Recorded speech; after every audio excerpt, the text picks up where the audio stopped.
What's up, tribe? How you guys doing? Go ahead and hit that subscribe button. I hope you like this video. This is Ready to Love Season 6 Reunion Part 1. So let's get into this. So first they talked about all the muscles and how everybody was beautiful. They was down in Miami on the beach, yada yada yada. They had Devin and his foot fetishes. I mean, I guess we had to talk about Devin, I guess. Then we do Jamila and Randall's package. You know, they go through their whole little love story or whatever. We find out that they are not currently together. They're dating, but they're also dating other people. They said that they're working through some things, that the connection is still there, but they've had some highs, and some lows, and some things are just going on. And Randall said, you know, we were doing really good until he didn't say this, but I'm gonna say this. They was doing really good. So they went to that house, and Randall saw that other side that he didn't like of Jamila. Jamala.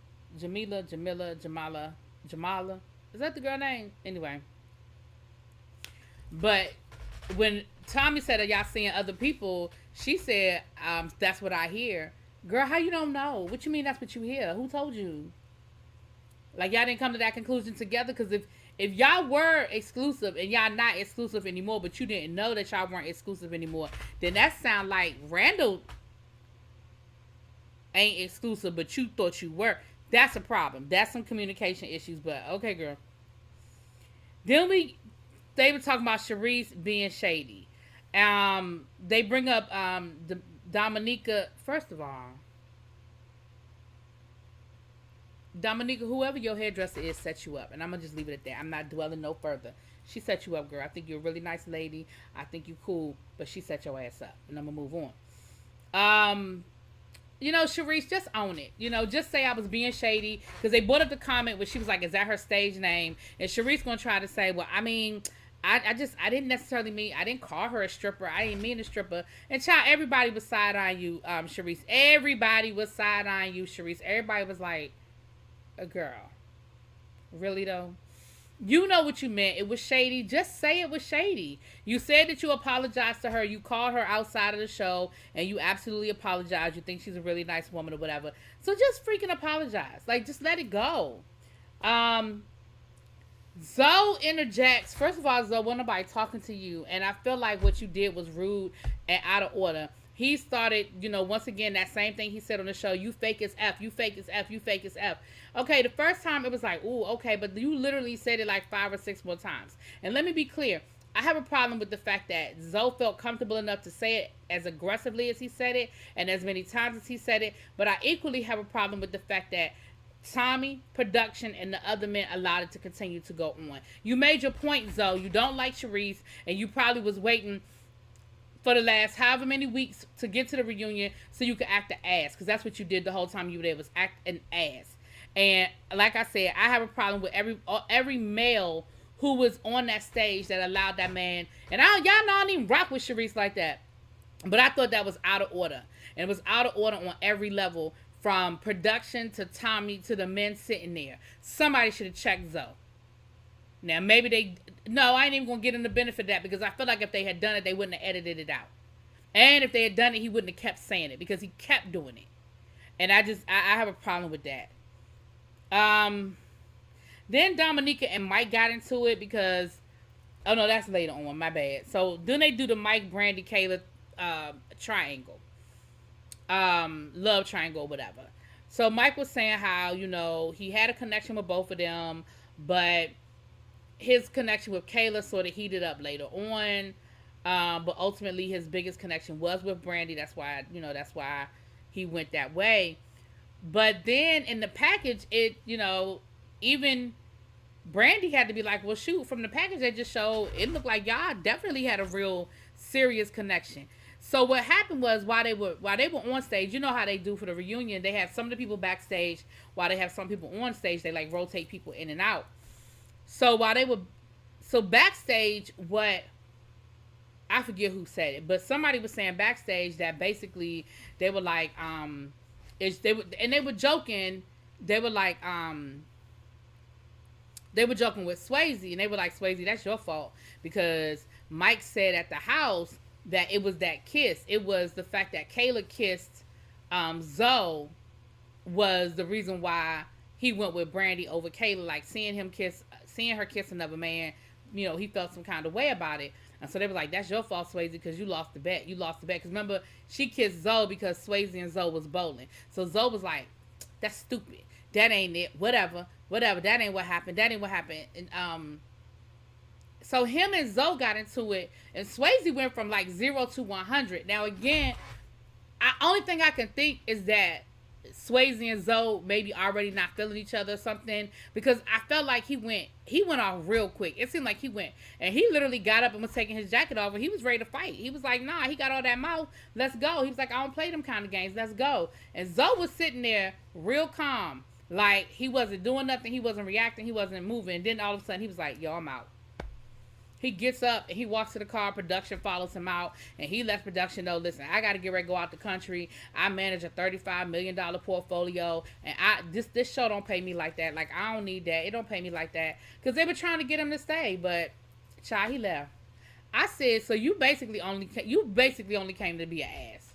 You only showed up to be an ass. You wanted to be an ass to Sharice. You got your moment with Sharice, and that was it."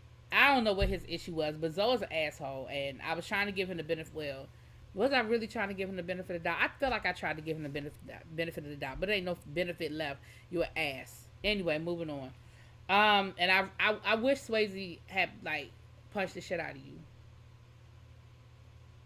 Real talk. Moving on. And that's when Dominica brought up the point that she felt like she was trying to get to know Mike. She felt some kind of way about getting voted out because she felt like Mike wasn't giving her a chance. And Mike was like, "What? Why me? Like, there was 10 other dudes there. Why is this my fault? Why are you putting this on me?" And I do feel like, because Dominica was like, "Well, me and you had a lot in common. We from the same neighborhood. We went to the same high school. Like, I felt like we had a connection." But you can't be mad at him because y'all didn't have you might have felt like y'all had a connection, but y'all didn't. And you can't be mad at Mike because he wasn't feeling you. Because I feel like that's really what it boiled down to. Like, yeah, y'all had a lot in common. Maybe y'all could hang out and reminisce, pull out y'all yearbooks, but that don't mean he's romantically interested in you. What the hell, man? Moving on. Then we had the whole Shakira thing with her and Katie. And listen, I'm not interested in rehashing that. There was no new information given. There were no revelations given. I am not interested in rehashing Shakira and her trauma, and her blaming everything on Katie. I'm just not interested in that. Like I said what I said in them 3 damn episodes that they made it a big deal. And I'm gonna be honest with you, I've actually almost changed my mind about the situation, because I do still feel like, because I think that Katie is just one of them sneaky people, and I feel like I do not feel like she was being genuine. However, I do feel like Shakira, girl, you was doing too much. Like, you really acting. And the fact that everybody there felt that way, all of the ladies and all of the guys for the most part felt like you was just playing a lot of, like, you was doing a lot. LJ is dating every damn body, child. LJ dating Sharice on Monday, Tranika on Tuesday, his ex-girlfriend on Friday. He got somebody else. There's 3 of them in the rotation, child. But they all seem to be cool with it. They all know about each other. And listen, if you like it, I love it. That's like, y'all clearly, LJ let y'all know who he is and what it is up front. And y'all cool with it. So listen, if y'all like it, I love it. I ain't judging nobody. Y'all want a sister wives situation, and y'all go ahead and y'all be sister wives. Y'all do y'all thing. Y'all do y'all thing. Child, then we get down to Katie and Sharice. I'm over the 2 of them too. They got to arguing. It was the same damn argument. Now, I will say this. Earlier in the episode, Katie made a comment about how the only person that she was cool with and hanging out with was Sharice. But remember, she tried to make it seem like that she only did that to be fake. So I felt like in that moment you were being genuine and saying, "Listen, Sharice is the person that I was hanging out with and I was cool with until we weren't." Sharice once again brought up the whole sugar daddy thing. Katie was like, "I don't even talk like that." Now, Samson was up in the back and he was whispering, "I believe Sharice," because I heard the same thing. And so the fact that him and Sharice did not end on good terms, but he was still taking Sharice's side, saying he also heard that, makes me kind of think, Katie, maybe it is some truth to it. I don't know. I'm just saying, girl. I'm just saying. But then the two of them got to arguing, and finally Katie was like, "I slap you," and Sharice jumped up and was like, "Do it! Like if you feeling froggy, jump!" And they got to arguing, and that's where for part one ended with what's his name, trying to break them up. Justice, I think Justice was the one holding Sharice back. Child Tommy ain't even get out his seat. Production ain't come out there. Ain't nobody try to stop it. Once again, I just feel like we are having a whole Love and Hip Hop season. And it ain't even that entertaining. At least Love and Hip Hop used to be entertaining. This is not entertaining me. I just think it is embarrassing for y'all. Okay? But moving on, we'll see what comes up in part two. I don't know. I'll talk to y'all later. Peace.